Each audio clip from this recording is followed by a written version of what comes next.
बिस्मिल्लाहिर्रहमानिर्रहीम। अस्सलाम वालेकुम। एक कंस्ट्रक्शन कंपनी को पहाड़ी इलाके में सड़क बनाने का ठेका मिल गया।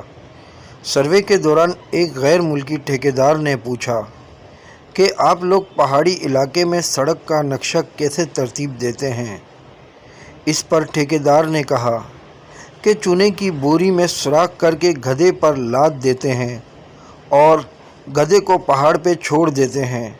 गधा जिस जिस रास्ते से ऊपर नीचे जाता है वहाँ चूने के निशान से हमें पता चल जाता है कि ये बेहतर रास्ता है और फिर वहीं पर सड़क बनाना शुरू कर देते हैं। वो गैर मुल्की बोला, आपके यहाँ सड़क सिविल इंजीनियर्स नहीं बनाते? तो ठेकेदार ने इंतहाई इत्मीनान से कहा, हाँ, जहाँ गधे ना मिलें वहाँ हम मजबूरन इंजीनियर से सड़क बनवाते हैं। वीडियो अच्छी लगे तो लाइक करें, कमेंट करें, शेयर करें और मेरा यूट्यूब चैनल सब्सक्राइब करके बेल आइकॉन का बटन दबाएं ताकि ऐसी अच्छी वीडियो आपको मुतवातर मिल सके।